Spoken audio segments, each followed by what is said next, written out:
Hi everyone, welcome back to Ouzel today, where we are at George Lloyds' place, and we are doing a special episode on a very rare, actually, softbill species, a thrush species, particularly in the UK, and that is the ring ouzel. So George, you've got 3 pairs of them, is that right?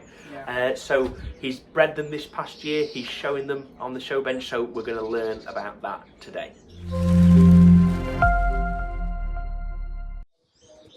So we're in front of the flights where George has got his English ring ouzels. So George, can you just tell us about how do you house them? What do you keep in them? Well, the ring ouzels are in 9 by 3 by 7 foot aviaries, a pair in each aviary.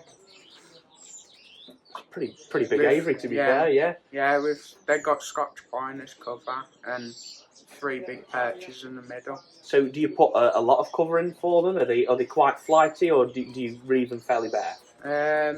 Fairly bare. Fantastic. So they're pretty tame as they come then, would you Yeah. say? They're not too scared as people like maybe a field fair, for example, that we've got they're behind us. not scatty. Fantastic. Let's go and have a look then.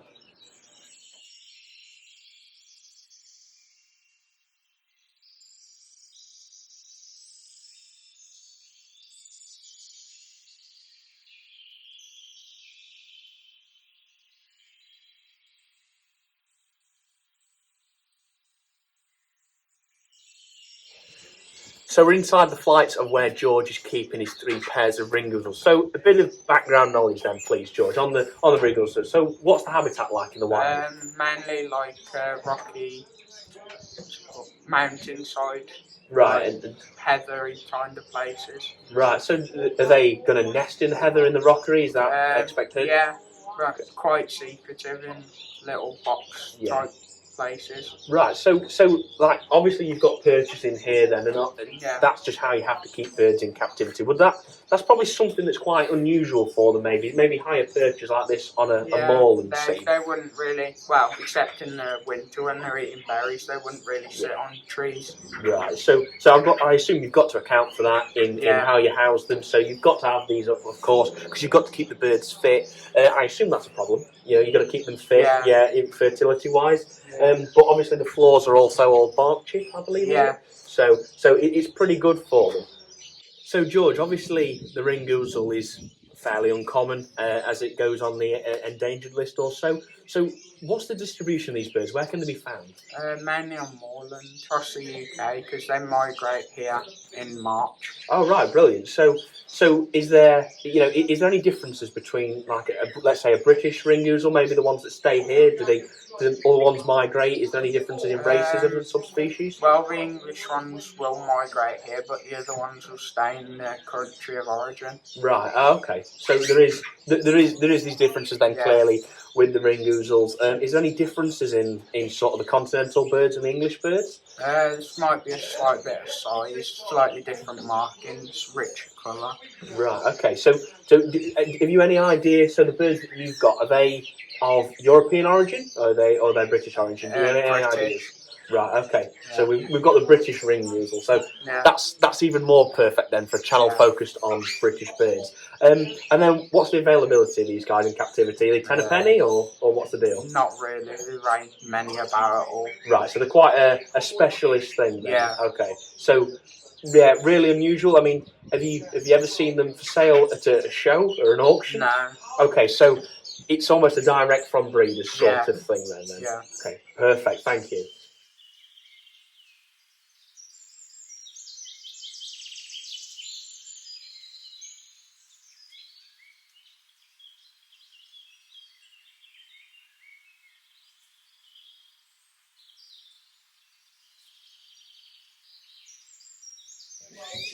So as softbills go, then they obviously don't eat hard seed; they eat other things. So ring ouzels, what are you feeding your ring ouzels then? In the off season, I feed them a mix of dried suet pellets, which are red berry flavour, dried calci worms. I feed them poultry pellets as well, and There's a universal soft milk mix, a fruit pellet, which is Orlox red wine, Right. and Gain 20 dog biscuits. Brilliant. So those mix of 5 things, are they all in equal proportions? Yeah. And then that makes you a mix like that. So how often is it available to the birds? Do you feed it in weight? All the time. Right. Oh, okay. So they always got access to this, and it meets all their needs like that. Yeah. So what about I don't often see people keep it in these blue barrels. So what's the reasoning behind this? Because some people do, some people don't. I like to. What's your reason? It keeps it all tidy and it stops any pests getting into it as well. Right. Is that obviously that could cause contamination? You're thinking things like mice maybe bringing in disease or anything? Slugs. Yeah. And all rats and stuff like that. Yeah, that's fair enough. It's a good idea. So a bit of a tip for you to pick up there. Keep your stuff in sealed barrels and it won't get contaminated with feces of other animals that shouldn't be in there. So what about then in the breeding season? So what are you feeding them maybe when they're coming into condition and when they've got chicks? Well, they get this mix all year round as well, but trail off in the suet pellets because of them being too fatty. Yeah. And they get mealworms through conditioning and when they're breeding. They also get buffalo worms, waxworms, and dendrobina worms. So the dendrobina worms are basically fishing tackle so worms. fishing tackle earthworms basically, aren't they? Smaller ones. Right, Yeah. so are they in equal quantities as well? Do you find that maybe they prefer something They get to rear on? more worms because you seem to eat them first. Right. Ah, brilliant. So what about anything like I don't know, crickets? Are they taken? I've tried it, but they don't seem to bother eating them so much. Right. So mainly soft sort of shell grubs and things like that. Yeah. Perfect.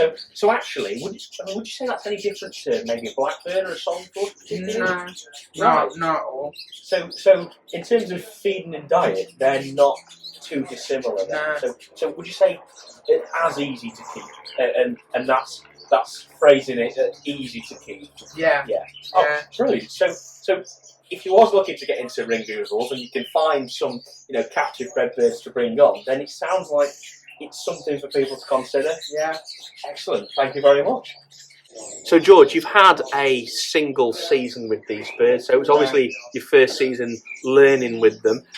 First thing I'd actually like to say about them, they're a lot smaller than I thought they were. I expected, because they're a mountain range bird, I thought they'd be something like the size of a fieldfare, but they're quite a slender bird. Would you say smaller than a blackbird, maybe songthrush size? Yeah, more like a songthrush. Yeah, which, I mean, that was surprising for me. I don't know about you as viewers, but if you know about ring ouzels being a moorland bird, usually things are built to be bulky up there, and they're certainly not. But anyway, on to the breeding tips for them then. So, moorland bird, what's your go-to nest site for these guys? I use a chapel style nest site. Right. There's just no cover on it, it's just open. Oh, okay. So, what about like a nest liner? Do you use anything like that? Well, there's like a basket in the middle of it, but apart from that, no, they build their own nest site. Oh, that's pretty good. So, nesting material? What sort of things? Mainly hay, a bit of moss and mud. Oh, right. So, very similar to a blackbird, actually. Yeah. Like identical to a blackbird, I assume. Yeah. Right. Okay, excellent. So, what about that nest site? So, if they're a moorland bird, I would assume they nest on the floor. So, how what do you do for that? How do you account for that? Well, like we put it with the chapel, it's like a box type thing, which is like they nest in a crack up the side of a hill, which would be quite similar. Yeah, because so they'd find a ledge. Yeah, so and nest on there. quite secluded. Yeah. Sort of a nest site. Yeah. And then what about height? Is that on the floor or? No, we'd got them 6 foot up last year. Oh right, and well that was clearly successful. You bred how many did you breed? 4. So first year with ring ouzels, and he's bred 4 of them. So I would say that's a pretty good return. Would you agree? Yeah. Oh, excellent. That's great. So what about when you're conditioning them or they're rearing the chicks then? Do you give them, for example, with canaries, you might give them fertility supplements and maybe baycocks or something like a greenfinch. Do you give any supplements? Well, they get multivitamins and calcium and protein when they're rearing the chicks. and they get vitamin E and selenium and Futura when conditioning them. Help bring them into condition. So, and that does make a big difference. I mean, Yeah. so when would you start that? When would you expect them to start breeding? Probably beginning of February, and then they'd start breeding end of March. Okay, so you're literally talking an 8-week period between starting that, and fantastic. What about is there any medications? You know, like we say, greenfinches are quite prone to coccidiosis. Are ring ouzels anything like? Not that I've experienced, but if they start going downhill, then you've got to try something. Okay, so it is literally more of a I'm going to cure whatever the problem is, not of like a routine treatment or anything. Well, I usually use antibiotic, multi-spectrum. Right. Okay. So and then it cures anything. Yeah. Fair enough. Well, that sounds excellent. Thank you very much for telling us.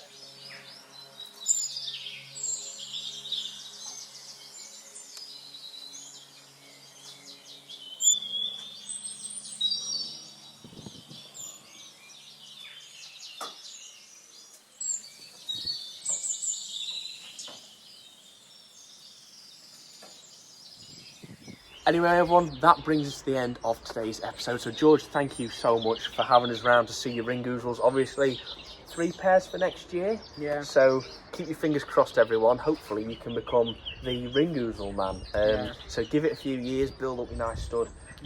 So, mate, thank you very much for having me. Yeah, you're always welcome. Yeah, thank you ever so much. And hopefully, everyone's enjoyed it today. So, if you have, please make sure to subscribe down below, smash a like on the video, make sure to follow us on Instagram and Facebook for daily updates and behind the scenes footage of all of the birds. So thank you very much for watching. I'll see you in the next one. Take care.